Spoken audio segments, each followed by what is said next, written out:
Welcome to Nature Calls, Conversations from the Hudson Valley.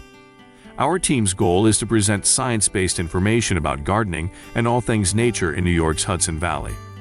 Hosts Jean and Tim, along with team members Teresa, Linda, and Annie, are master gardener volunteers for New York's Columbia and Greene counties. So if you're interested in gardening or nature, or nuggets of information about what's happening outside your door, settle in. Enjoy the conversation. Whatever the season, we have something to say.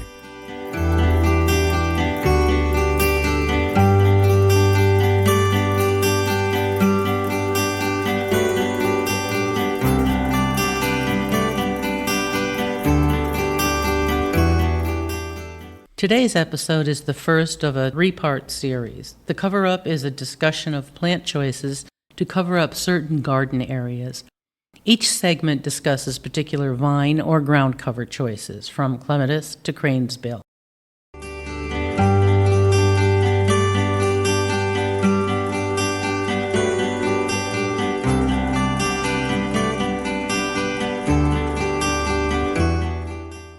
Hi, I'm Jean Thomas. And I'm Tim Kennelty, and welcome to the first edition of The Cover-Up.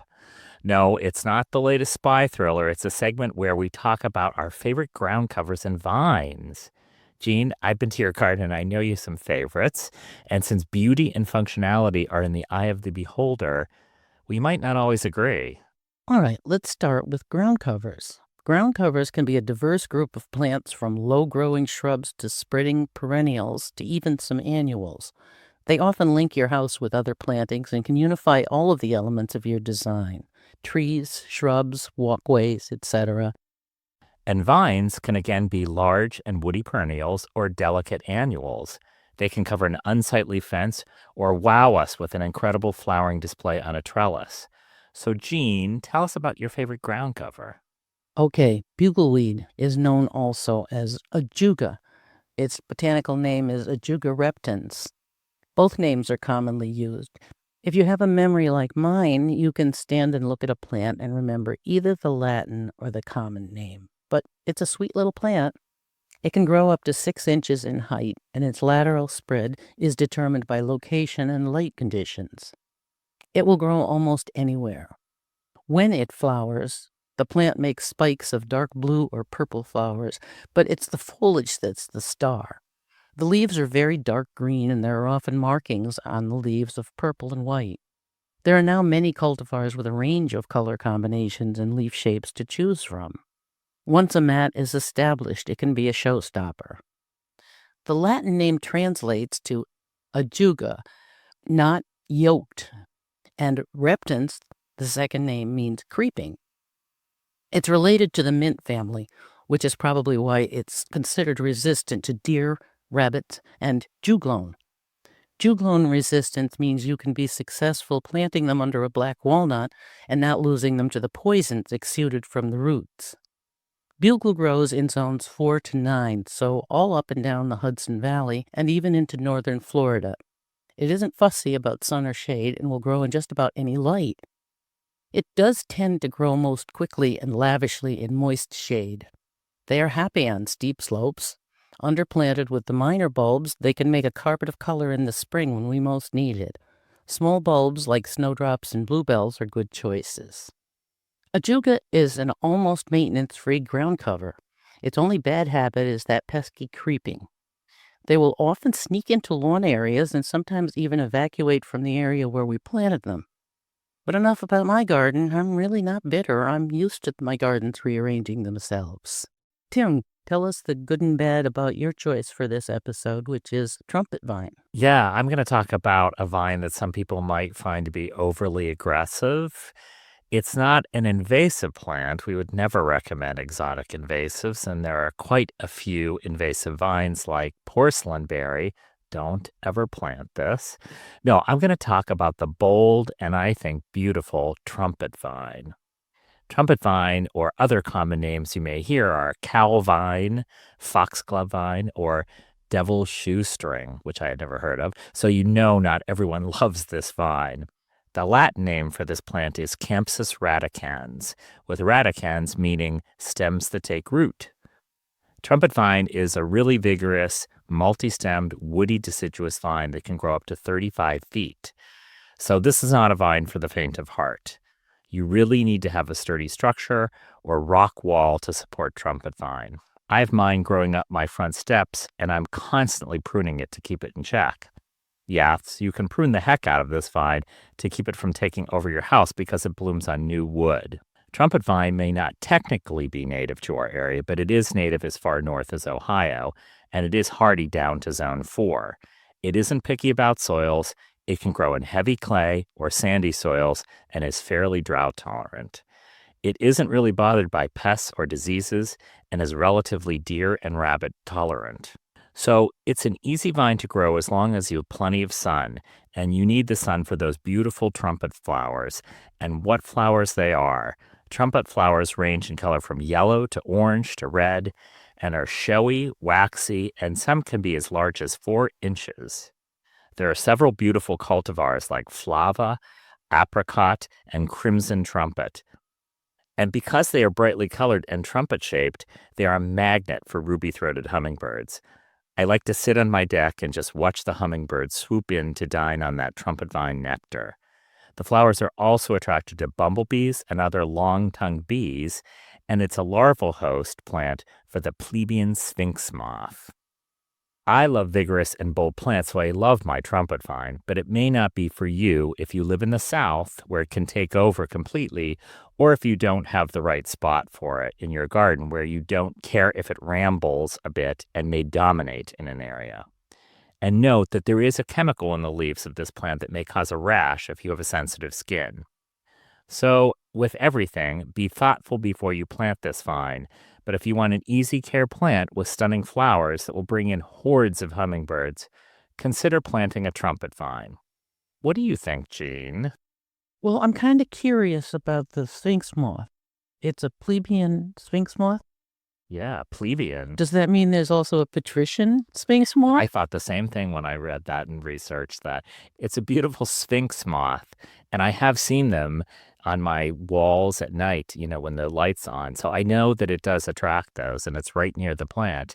But I don't know, maybe there is a patrician sphinx moth. It must be even grander. Yeah, absolutely. We'll have to look it up. I think we are agreeing, because I like bugleweed, and you like trumpet vine? The issue with the trumpet vine about sun is really, really important. Yeah. I planted one in a shady place to climb up a tree because it's in the swamp area where it's not going to eat everything else. And it wasn't till 5 years later, when it had crawled up high enough to get light near the top of the tree, that I finally got a flower. Yeah, it really needs sun. It really needs sun, and it is a really vigorous vine. So definitely be thoughtful, like everything else, before you plant it. I'm looking forward to the hummingbird fights when I have more flowers. So can't wait for the next edition of the Cover Up, because I'm going to talk about my favorite ground cover, and you're going to talk about your favorite vine, right? Of course. Excellent. Thanks so much. Until next time.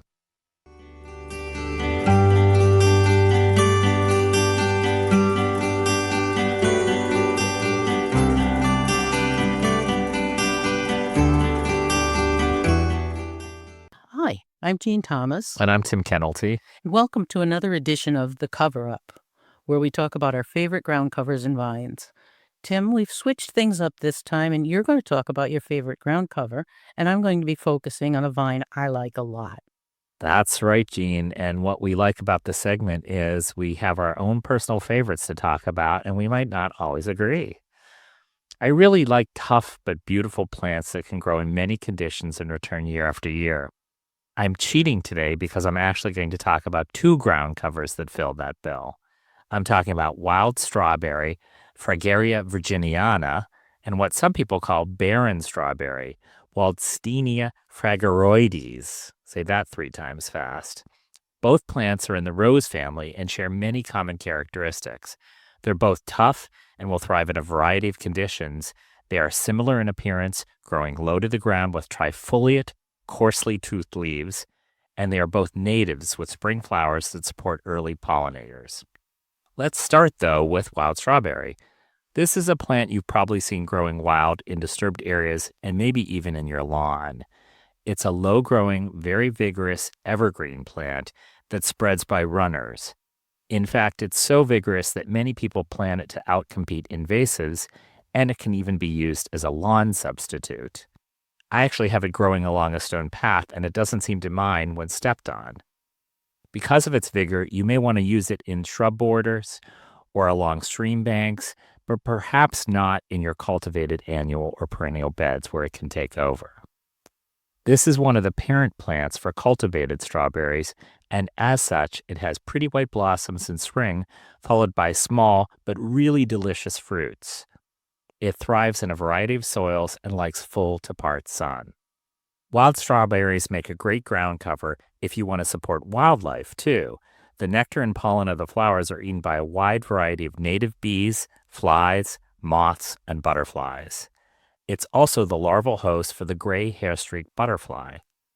And get out in the garden early to sample those little strawberries because they are in high demand. They may be devoured by pheasants, towhees, brown thrashers, veeries, or robins. And if those bird species are late to the party, the fruit is also enjoyed by possums, chipmunks, squirrels, field mice, and even 3 species of turtles. If you have a bit more shade and you want a less aggressive ground cover, you may want to try barren strawberry. The second half of its Latin name actually means strawberry-like. While the plant is similar in appearance to wild strawberry, it bears pretty yellow flowers in the spring, and like its name implies, it bears seeds, but inedible fruit. Instead of runners, barren strawberry spreads more slowly through underground rhizomes. Even though this species may be slow growing, I think it's a great choice for a ground cover as it can eventually cover a large area and can thrive in shade, drought, clay soil, and it's even deer resistant. As an added bonus, the leaves of barren strawberry turn an attractive bronze in autumn. So, Jean, I hope you've upped your game and have a great vine to talk about today. Okay, Tim, challenge accepted. Last time out we were musical, I see you want to talk about snacks in the garden today. I'll see your strawberries and raise you some beans. First, a little side note. There are strawberries with colored flowers that also make edible fruit. Pink panda comes to mind. The plant is a chunky little thing and the berries aren't really plentiful, but anything edible gets my attention. But anyway, beans are the bomb. Scarlet runner beans are edible both as green pods and as fully mature shelling beans. The shelling beans are a pretty thing, speckled with purple and black. There's a white flowering one that produces a white bean. They're an annual called Phaseolus cocinus and arrived in North America along with the pilgrims. The vines can grow to 15 foot in length. As an annual, they're wonderfully flexible. You can try growing them in different places in different years without the emotional turmoil brought by an expensive perennial. Or if there's an area you want to screen for a season, just string a couple up a trellis or fence. Being a nitrogen-fixing plant, they improve the soil when they grow, so it can't hurt to run some up a teepee in your veggie garden in rotation with squash, because squash are said to deplete the nitrogen in the soil. They do grow pretty quickly, but you can start them easily from seed to get a running start. See what I did there, Tim? Just be sure the soil is warm and the seedlings are in peat pots or other small plastic pots that allow you to slide the root ball out and plant it immediately. Besides all of these good features, they're great fun to plant with children. Try planting a patch of the Three Sisters, as the Iroquois did right here in the Hudson Valley. The corn gives the beans something to climb, and squash planted beneath provide protection from weeds and keeps the moisture in the soil. Fence them if you live in an area infested with deer. On a trellis, you can wrap a circle of wire fencing about a foot out from the plant. After the plant has reached enough height, they're unreachable to the deer. Otherwise, they're not fussy.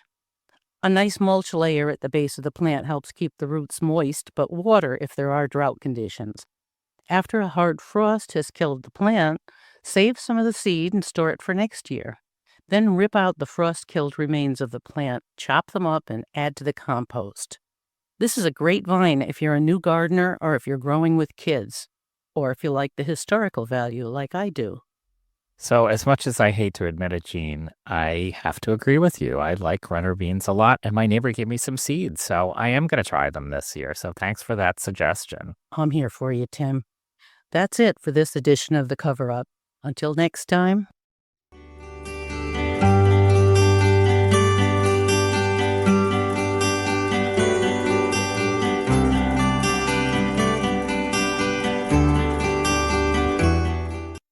I'm Jean Thomas. And I'm Tim Kennelty. And welcome to another edition of The Cover Up, where we talk about our favorite ground covers and vines. Hey, Jean, again, we have a theme today. I can't believe that. Are we even trying to do this? The secret word today is coral. Tell us about your ground cover you've chosen, and how does coral relate to Coral's wonderful. Today I'm going to talk about heuchera. It's not one of the first plants that come to mind as a ground cover, but you challenged me with your choice of a vine that attracts hummingbirds. And heuchera is also known as coral bells. Here's where the coral comes in. The color of the little bell flowers. The bell flowers are on little thin stems and raised above foliage, and they're all in little wiry, like dealy bobbers. I don't know if you remember dealy bobbers. These draw the hummingbirds with their vibrant color. The plant is often used as a standalone specimen in perennial gardens and borders. It does weave into a mixed garden bed beautifully because its foliage is so graceful, making mounds of rounded leaves with contrasting veins. There's a rainbow of leaf color available these days, courtesy of hybridizing. Some of the flowers are white, but most remain in the coral color range to keep the hummingbirds happy. There are about 35 species native to North America, from which growers have hybridized some spectacular varieties. Heuchera sanguinea is the classic coral bells we all remember from our grandmother's gardens. This is the one the hummingbirds like best, and it's easy to find. A grouping of 3 to 5 of these in partial shade will fill out to a tidy mass of pretty lobed leaves from which clusters of stems emerge, bearing the long-lasting coral-colored flowers. Keep them watered until they're established, and then they'll only need watering in the droughtiest seasons. Once a plant is established, it can produce baby seedlings. Don't hesitate to move the babies away a little bit to increase the size of the colony. Oh, by the way, heucheras have a thick, fleshy root, so as they age, you may need to lift and replant them so they don't get floppy. The only drastic losses I've ever experienced is when they get too wet in the crown rods. Otherwise, they can last for years. Oh, and deer aren't very fond of them, but I make no promises. I have seen gardens with a collection of heuchera that look like a leafy patchwork quilt. Massing groups of heuchera with different colored foliage can give this effect. There are the villosa type of heuchera that are more tolerant of sun and heat than the classic sanguinea type. Many even have larger leaves, so the palette is huge for the color lover. There are many varieties featuring chartreuse foliage that will gleam out from shady places, and there are almost black or burgundy types to use as backdrops for other plants with brighter foliage. As the foliage becomes more attention-getting, though, the flowers seem to become less striking. So remember this if you want hummingbird guests. Much like my own large extended family, heuchera has a bunch of cousins. One is tiarella cordifolia, or foam flower. Tiarella from its resemblance to the Pope's conical tiara. Cordifolia because the leaves are heart-shaped. It's a dainty shade lover, ideal for borders and woodland edges. It has more than a little resemblance to the heuchera. They make a pretty mixed border or ground cover together. They also interbreed well, resulting in the heucherella, aka foamy bells, a hybrid with characteristics of both parents. And like many intergenera, hybrids are sterile, so you're not going to be able to repopulate those. You can become a collector pretty easily if you don't watch out. I'm able to control myself because I'm a foliage snob and because I like big gaudy stuff. I'm counting my blessings because even so, I'm occasionally tempted to overindulge, like a massed mixed planting of all three under an arbor of Tim's honeysuckle, and maybe some tiny blue bulbs under them to flower while the others are waking up from winter. Well, I can't believe that I'm actually agreeing with you. I love heuchera too. And I'm going to talk about a vine that attracts hummingbirds. And that's our native trumpet, or sometimes called coral. And there's the coral connection, honeysuckle. Lonicera sempervirens. Here's an instance where you really want to know the Latin name, because if you buy something that's just called honeysuckle, you may be planting something that's really invasive in your garden. And if you're moving into a new house and find a honeysuckle vine you're just not sure about, I'll tell you in a minute about how to tell the difference. Let's start with the Latin name, because that usually tells you something about the plant. Lonicera sempervirens. The genus, or first part of the name, Lonicera, was named for the German botanist Adam Lonicer, who lived in the 1500s. He was a professor of mathematics and a doctor of medicine, but his true love was that of plants and botany. And the species here, sempervirens, means evergreen. So when I say native, I'm stretching here a bit because even though this vine is hardy down to zone 4, it's really actually native to southern states. Since this is such a beautiful, beneficial, and well-behaved vine, I'm expanding my definition of what I'm calling native today. Trumpet honeysuckle is a twining vine that can grow from 3 to 20 feet, with lightly scented, showy, tubular blooms from spring to late summer, and small reddish fruit in fall. The flowers are generally orange to red outside and yellow inside. This is a vine that likes full to part sun and well-drained soil. It can really even take some drought, and it's generally deer and rabbit resistant. Like the name says, it's semi-evergreen. I've seen some of my green leaves out on my plants even in the middle of winter when there's snow on it. You may want to plant this vine to grow up a trellis, fence, or railing, as it does need some support. I have them planted at my garden gates, and they're a terrifically welcoming sight in bloom. In addition to being hummingbird candy, trumpet honeysuckle attracts a variety of bees and butterflies and is a host or larval plant for the spring azure butterfly and snowberry clearwing moth. Its fruit is eaten by purple finches, goldfinches, hermit thrushes, and American robins. There are some beautiful cultivars of this vine. Some of my favorites are Major Wheeler, which is covered in orange-red flowers throughout the season, John Clayton, with bright yellow blossoms, Mandarin, and one that I've been lusting after to grow, and that is Tangerine Princess. Okay, now I'd be remiss in not circling back to the native versus invasive question. Just about all bush honeysuckles are non-natives and highly invasive, so please never plant these monsters. There are some key differences between the native and non-native vines.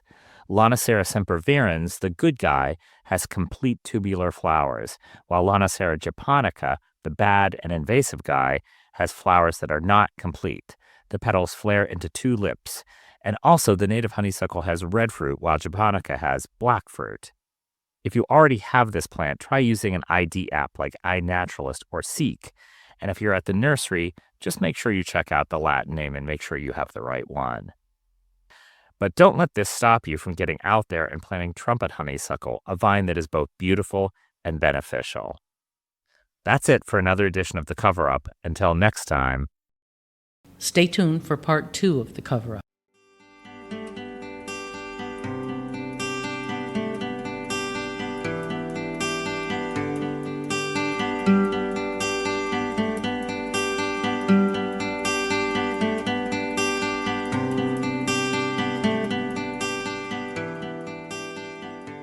That concludes another episode of Nature Calls, Conversations from the Hudson Valley. We would like to thank Sandra Powers and Devin Connolly from Cornell Cooperative Extension of Columbia and Greene Counties for production support. And a special thank you to our listeners for joining us on this episode of Nature Calls, Conversations from the Hudson Valley. You can find links to any of the topics mentioned in this episode at our website at ccecolumbiagreen.org. Comments and suggestions for future topics may be directed to us at columbiagreenmgb@cornell.edu or on the CCE Master Gardener Volunteers of Columbia and Greene Counties Facebook page. For more information about Cornell Cooperative Extension of Columbia and Greene Counties, visit our website at ccecolumbiagreen.org or visit us in Hudson or in Acra. Cornell Cooperative Extension provides equal programming and employment opportunities